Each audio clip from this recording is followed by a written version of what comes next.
Que nous dit Deutéronome 29, 29?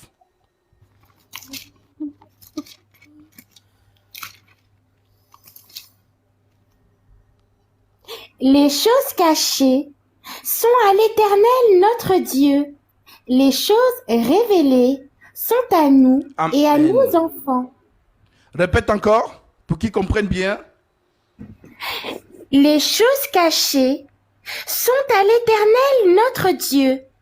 Les choses révélées sont à nous et à nos enfants, à perpétuité, afin que nous mettions en pratique toutes les paroles de cette loi. Amen. Les choses cachées sont à l'Éternel notre Dieu. Les choses révélées sont à nous.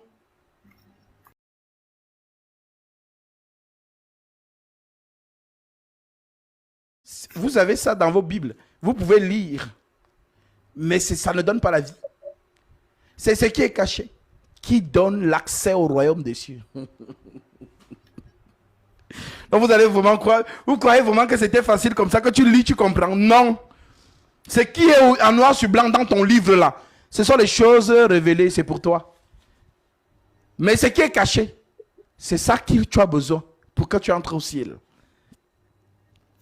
Alors pour qu'il te montre les choses cachées, il ne montre qu'à ses enfants, ceux qui doivent accéder dans le royaume des cieux. Il vient vous donner ça dans le secret. Alors, Proverbe 25:2 dit quoi, ma sœur? Lisons aussi. La gloire de Dieu, c'est de cacher les choses. La gloire des rois, c'est de sonder les choses. Oh, la gloire des rois, c'est de sonder les choses. Donc le roi s'équipe pour sonder. Sonder veut dire ramener à la surface ce qui est profond. Alors, allons dans 1 Corinthiens chapitre 2. L'apôtre Paul va nous dire qui est le roi. 1 Corinthiens chapitre 1 verset 2. À partir verset 1 Corinthiens chapitre 2 à partir verset 6 en descendant. Écoutez bien ce que Paul dit à ce sujet. Cependant, c'est une sagesse que nous prêchons parmi les parfaits. Sagesse qui n'est pas de ce siècle, ni des chefs de ce siècle, qui vont être anéantis. Nous prêchons la sagesse de Dieu, mystérieuse et cachée, que Dieu, avant les siècles, avait destinée pour notre gloire. Sagesse qu'aucun des chefs de ce siècle n'a connue, car s'ils l'eussent connue, ils n'auraient pas crucifié le Seigneur de gloire. Mais comme il est écrit, ce sont des choses que l'œil n'a point vues, que l'oreille n'a point entendues, et qui ne sont pas point montées au cœur de l'homme, des choses que Dieu a préparées pour ceux qui l'aiment.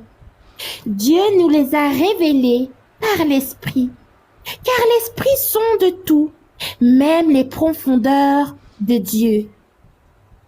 Lequel des hommes en effet connaît les choses de l'homme, si ce n'est l'esprit de l'homme qui est en lui? De même, personne ne connaît les choses de Dieu, si ce n'est l'esprit de Dieu. Alléluia! Donc, l'esprit sonde tout, même les profondeurs de Dieu. L'esprit là, c'est lui le roi, le Saint-Esprit. Voilà pourquoi c'est lui qui conduit dans toute la vérité. Tu as compris? Donc, lorsqu'on te parle donc de ces deux arbres, c'est un langage. L'arbre de la grâce, l'arbre de la loi. L'arbre de la loi donc, c'est l'interdiction. Là où il y a la loi, Satan se présente. Là où il n'y a pas la loi, Satan n'est pas là. Car il ne peut pas t'exciter à transgresser ce qui n'a pas été interdit. C'est là où il y a interdiction que Satan vient. La preuve en est qu'il est écrit que tu ne vas pas convoiter la femme d'autrui. Mais chez nous, au Cameroun, on dit, la femme de truie est sucrée. Donc tu as ta femme à la maison, tu te dis qu'elle n'est pas sucrée. C'est la femme du voisin qui est sucrée. Alors Satan va te dire, ah, vraiment voisin, tu ne vois pas comment la femme du voisin te regarde. Elle te fait des appels de phare. Elle te fait la passe. C'est toi, il faut réagir. Elle attend que tu fasses le premier pas. Alors, il commence à te prêcher dans la conscience. Maintenant, le mari va au travail. Tu mougou la femme de ton voisin et c'est très bon. Tu dis, ah, vraiment, non, la femme du voisin a le goût. Maintenant, tu ne peux plus lâcher le morceau. C'est comme le chien qui a pris l'os. Il faut tirer ça de sa bouche, c'est difficile. Donc, l'ennemi sera toujours là pour t'amener à transgresser la limite. C'est ça son rôle. Voilà pourquoi là, il y a la loi, l'interdiction. Satan est là. Lisons, continuons. Romains 7. Maintenant que tu as compris, nous continuons.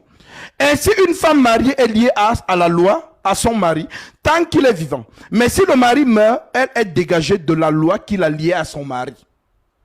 Si donc du vivant de son mari, elle devient la femme d'un autre homme, elle sera appelée adultère. Mais si le mari meurt, elle est affranchie de la loi, de sorte qu'elle n'est point adultère en devenant la femme d'un autre. De même, mes frères, vous aussi, vous avez été, par le corps de Christ, mis à mort en ce qui concerne la loi. Donc, vous êtes quittés de Moïse à Jésus. Voilà donc pourquoi vous allez voir la différence. Il y a eu une petite tension entre Paul et les 12 apôtres. Galates 2. Parce que les 12, malgré qu'ils sont dans Jésus, ils veulent quand même encore être accrochés à Moïse. Alors Paul dit non, choisissez. Soit vous êtes avec Moïse, soit vous êtes avec Jésus. Mais vous ne pouvez pas être dans Moïse et dans Jésus en même temps. Ma soeur, lis-leur ça, parce que, voilà, certaines personnes sont un peu perdues. Galates chapitre 2.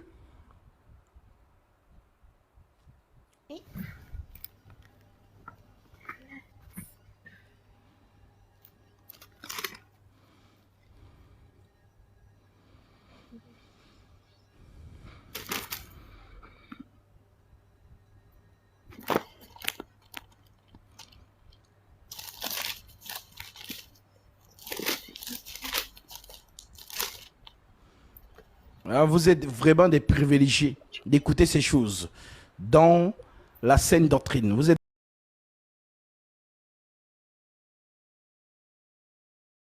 fausses organisations religieuses, la dite église réveillée ou charismatique, ou le Vatican, que vous allez entendre ces choses. Oui, ma soeur. 14 ans après, je montai de nouveau à Jérusalem avec Barnabas, ayant aussi pris Tite avec moi. Et ce fut d'après une révélation que j'y montais. Je leur exposai l'évangile que je prêche parmi les païens. Je l'exposai en particulier à ceux qui sont les plus considérés, afin de ne pas courir ou avoir couru en vain. Mais Tite, qui était avec moi et qui était grec, ne fut même pas contraint de se faire circoncire. Et cela à cause des faux frères qui s'étaient furtivement introduits et glissés parmi nous, pour épier la liberté que nous avons en Jésus-Christ, avec l'intention de nous asservir. Nous ne leur cédâmes pas un instant, et nous résistâmes à leur exigence, afin que la vérité de l'Évangile fût maintenue parmi vous. Ceux qui sont les plus considérés, qu'ils aient été jadis, cela ne m'importe pas. Dieu ne fait point d'acceptation de personne.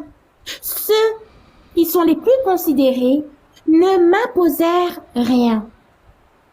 Au contraire, voyant que l'Évangile m'avait été confié pour les incirconcis, comme à Pierre pour les circoncis.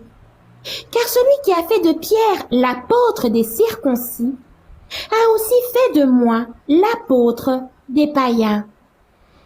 Et ayant reconnu la grâce qui m'avait été accordée, Jacques, Céphas et Jean, qui sont regardés comme des colonnes, me donnèrent à moi et à Barnabas la main d'association, afin que nous allassions, nous, vers les païens et eux vers les circoncis.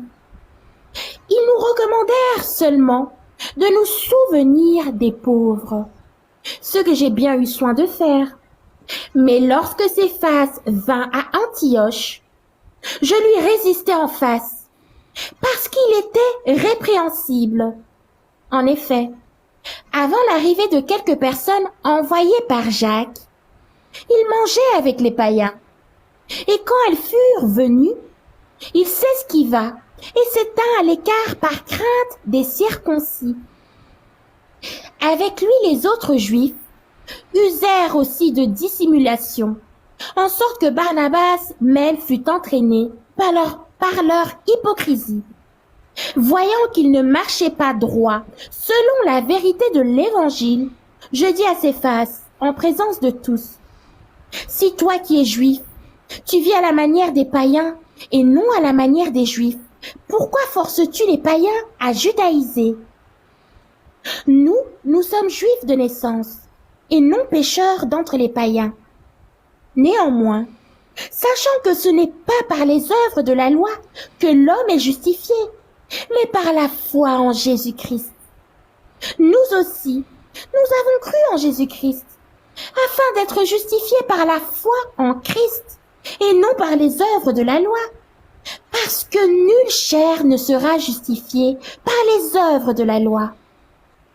Mais tandis que nous cherchons à être justifiés par Christ, si nous étions aussi nous-mêmes trouvés pécheurs, Christ serait-il un ministre du péché?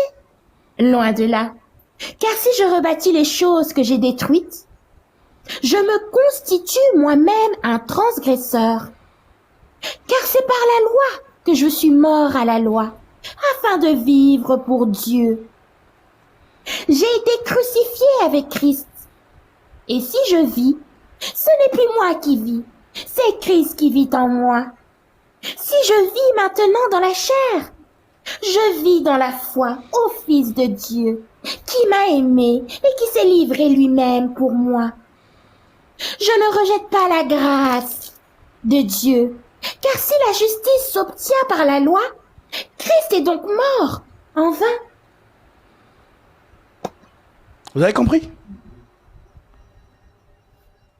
Donc, Paul vient maintenant détourner complètement les 12 qui veulent faire judaïser. Et moi, je crée le mot moïser. Tous ceux qui veulent croire en Jésus-Christ, les 12 veulent vous faire moïser, donc judaïser. Ils veulent vous ramener dans la loi de Moïse, à pratiquer les œuvres de la loi. Alors Paul leur enseigne que non, nous sommes morts en Moïse. Maintenant nous sommes vivants en Christ. Christ a mis fin au sacerdoce lévitique. Maintenant nous sommes dans le sacerdoce selon l'ordre de Melchisédek. Alors arrêtez de vouloir forcer aux non-juifs de judaïser. Vous avez compris? Maintenant, lorsqu'on revient donc dans Romains chapitre 7,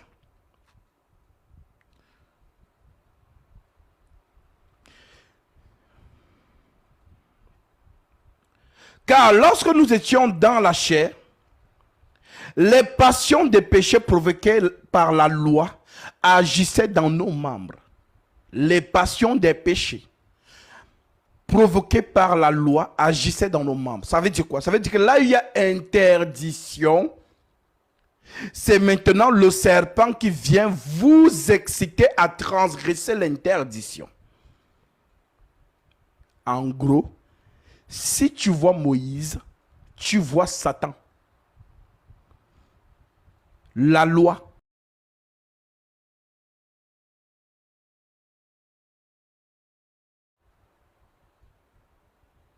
S'il n'y a pas la loi, Le serpent n'est pas là.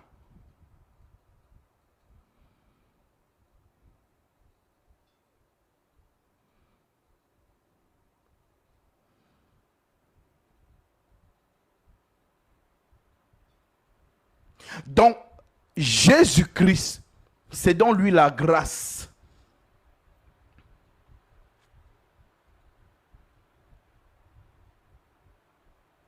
Voilà pourquoi il y a encore d'autres dimensions mais je pense que vous n'êtes pas encore assez calé pour entrer dedans. Pour que vous compreniez vraiment la chair et l'homme. La femme, c'est la chair. L'homme, c'est l'esprit. Si tu es dans la chair, tu transgresses la loi.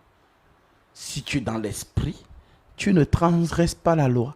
Voilà pourquoi ce n'est pas l'homme qui a désobéi. Comme dit Paul dans 2 Timothée chapitre 1. Ce n'est pas l'homme qui fut séduit. C'est la femme qui, séduite, s'est rendue coupable de transgression.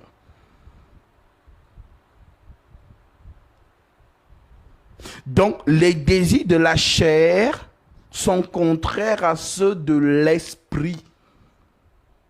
Vivez par l'esprit et vous ferez mourir les désirs de la chair. En d'autres termes, la chair, c'est la femme. L'homme, c'est l'esprit. Donc, lorsque l'homme entre en toi, chair, il laisse sa semence. Et la semence de l'homme en toi t'assujettit. Tu ne fais plus ce que tu veux, mais c'est le bébé qui est en toi qui te dirige. Si le bébé dit qu'aujourd'hui, je ne veux pas que tu restes à la maison, tu vas rester dehors. Dès que tu entres à la maison, tu veux gerber.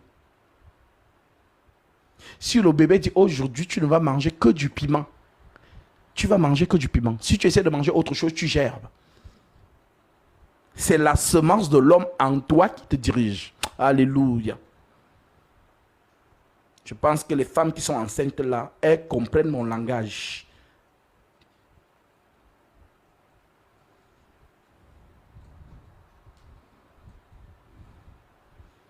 Donc l'enfant qui est dans ton ventre là, c'est la semence de l'homme. C'est lui qui...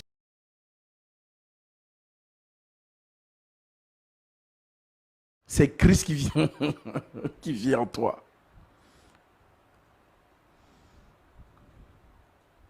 Tu as compris? J'espère que tu as compris. Alors, je continue. Car lorsque nous étions dans la chair, les passions des péchés provoqués par la loi agissant dans nos membres, de sorte que nous portions des fruits pour la mort. Mais maintenant, nous avons été dégagés de la loi, étant morts à cette loi sous laquelle nous étions retenus, de sorte que nous servions dans un esprit nouveau et non selon la lettre qui a vieilli. Que dirons-nous donc? La loi est-elle péché? Loin de là. Mais je n'ai connu le péché que par la loi. Donc s'il n'y avait pas la loi, je n'aurais pas péché. On parle de qui? D'Adam.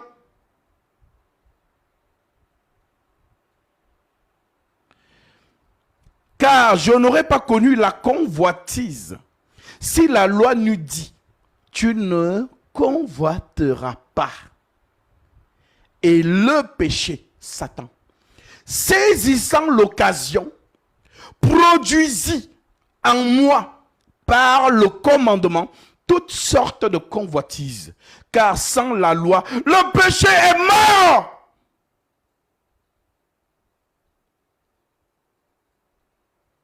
Tu comprends les enseignements de Paul? C'est puissant, hein? C'est le Saint-Esprit. Pour moi, étant autrefois sans loi, il parle d'Adam, pas de toi. Je vivais paisiblement Mais quand le commandement vint,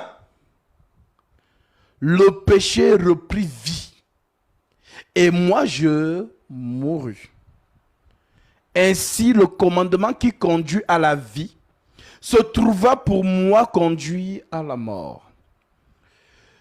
Car le péché saisissant l'occasion dont Satan me séduisit par le commandement et par lui me fit mourir. La loi donc est sainte. Le commandement est saint, juste et bon. Ce qui est bon a-t-il donc été pour moi une cause de mort? Loin de là. Mais c'est le péché, Satan, afin qu'il se manifesta comme péché en me donnant la mort par ce qui est bon, et que par le commandement, il devint condamnable au plus haut point. Les voies du Seigneur sont impénétrables. Nous savons en effet que la loi est spirituelle. Mais moi, je suis charnel, vendu au péché. Ma soeur, Corel, c'est là. Romains chapitre 8, verset 1. Pour comprendre ce que Paul dit ici. Romains 8, verset 1. Il n'y a donc maintenant aucune condamnation pour ceux qui sont en Jésus-Christ. En effet, la loi de l'esprit de vie en Jésus-Christ m'a affranchi de la loi du péché et de la mort. Car chose impossible à la loi, parce que la chair la rendait sans force. Dieu a condamné le péché dans la chair. Alléluia! Dieu a condamné le péché dans ta chair là. Voilà pourquoi tu n'arrives pas à la dominer.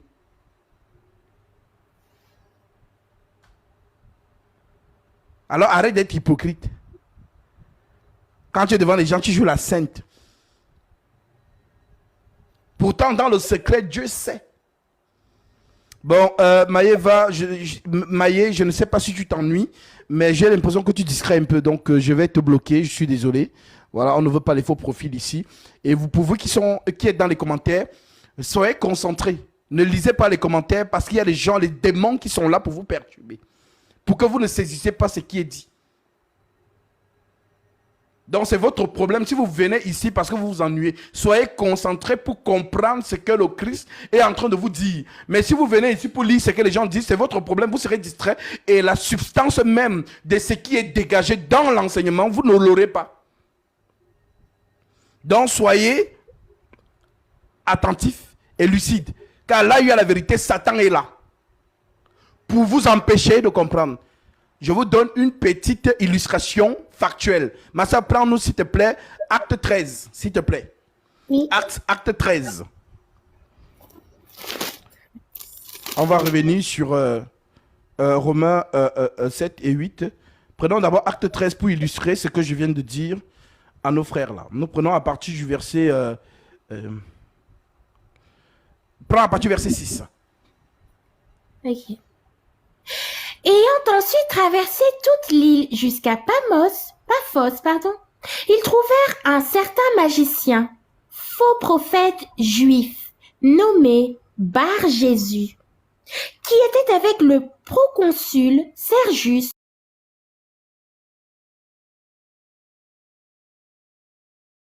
et Saul, et manifesta le désir d'entendre la parole de Dieu. Mais Élimas, le magicien, car c'est ce que signifie son nom, leur faisait opposition, cherchant à détourner de la foi le proconsul.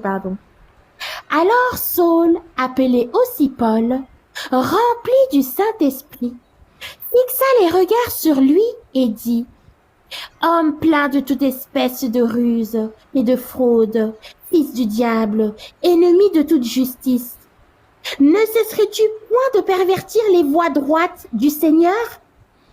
Maintenant voici, la main du Seigneur est sur toi.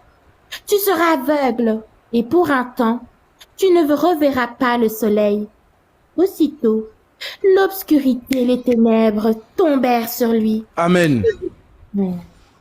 Donc, là où il y a la vérité, où on est en train de vous prêcher la vérité, il y a toujours Satan qui est là pour essayer de vous déconcentrer. Alors, ayez du discernement. Et malheur à ceux qui viennent perturber. Vous venez jouer ici, il y a le Saint-Esprit ici. Vous serez frappés. Ne tombez pas sur la mauvaise personne. Vous pouvez faire ça dans des autres lives, mais ne tombez pas sur la mauvaise personne. Malheur à vous.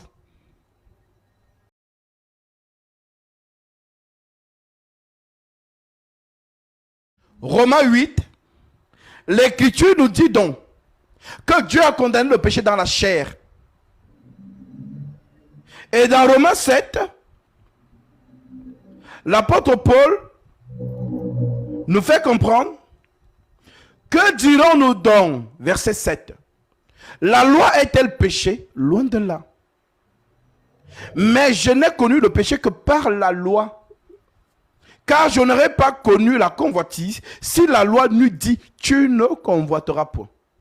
Et le péché saisissant l'occasion, donc Satan, produisait en moi par le commandement toutes sortes de convoitises, car sans la loi, le péché est mort. Pour moi, étant autrefois sans loi, je vivais. Mais quand le commandement vint, le péché reprit et moi je mourus.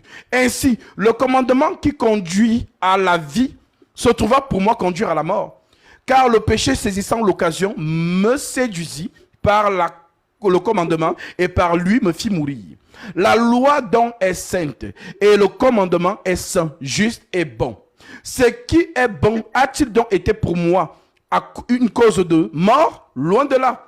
Mais c'est le péché, Satan, afin qu'il se manifestât comme péché en me donnant la mort par ce qui est bon. Et que par le commandement, il devint condamnable au plus haut point. Verset 14. Nous savons en effet que la loi est spirituelle. Mais moi, je suis charnel, physique, vendu au péché. Car je ne sais pas ce que je fais. Je ne sais pas ce que je fais. Je ne fais point ce que je veux. Et je fais ce que je hais. Or, si je fais ce que je ne veux pas, je reconnais par là que la loi est bonne. Et maintenant, ce n'est plus moi qui fais, mais c'est le péché qui habite en moi. Ce qui est bon, je le sais, n'habite pas en moi. C'est-à-dire dans ma chair. J'ai la volonté, mais non le pouvoir de faire le bien. Car je ne fais pas le bien que je veux. Et je fais le mal que je ne veux pas.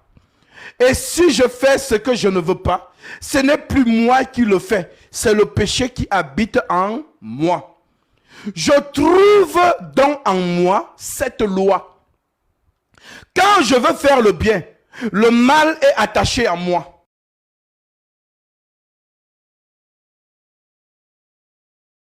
Mes membres, une autre loi qui lutte contre la loi de mon entendement et qui me rend captif de la loi du péché qui est dans mes membres. Misérable que je suis, qui me délivrera du corps de cette mort? Grâce soit rendue à Dieu par Jésus-Christ notre Seigneur. Ainsi donc, moi-même, je suis par l'entendement esclave de la loi de Dieu et je suis par la chair esclave de la loi du péché. Maintenant, vous avez compris. Donc l'homme ne peut pas se détacher de lui-même, de la loi qui est spirituelle en lui, la chair.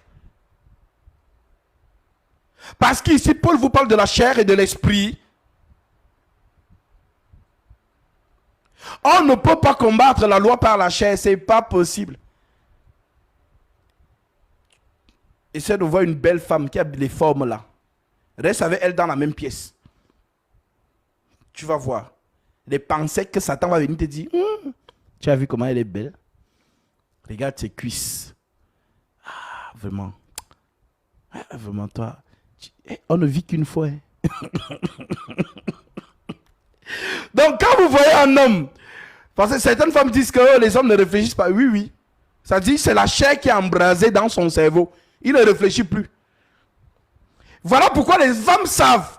Pour pousser l'homme à ne plus réfléchir, il faut être dénudé, sexy. Il devient bête, il ne réfléchit plus.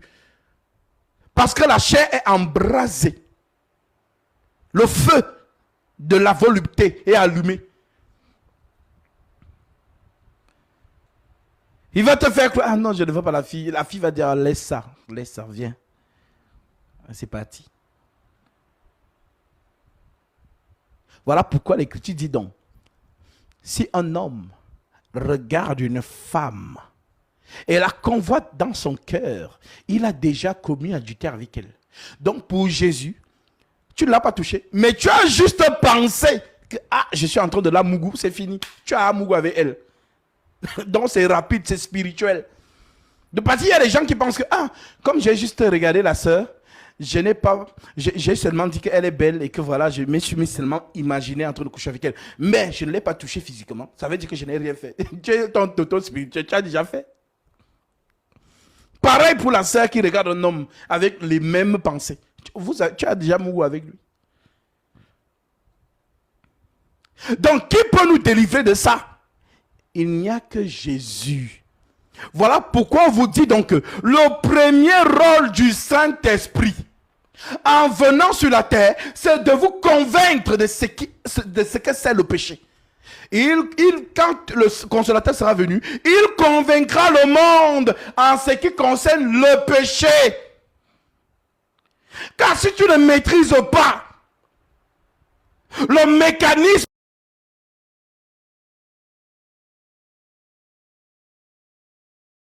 c'est quoi le péché? Tu es libéré. Tu es libéré.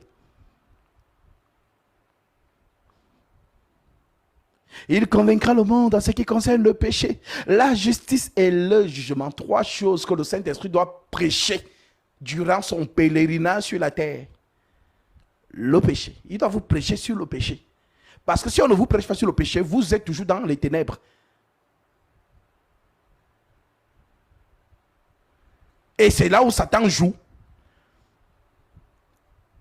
La preuve en est que lorsque tu fais quelque chose, tu as mouru hier avec un homme marié. Maintenant, l'ennemi vient dans ta conscience. Toi, tu dis que tu es une fille de Dieu. Toi, tu es une fille de Dieu. Vraiment, vous vous moquez de Dieu. Le mari là, c'est pas le mari de la femme de Truy. Pourquoi tu as moqué avec lui? Franchement, arrête de prier. Dieu n'exauce pas les pécheurs. Il te sort l'écriture. Il est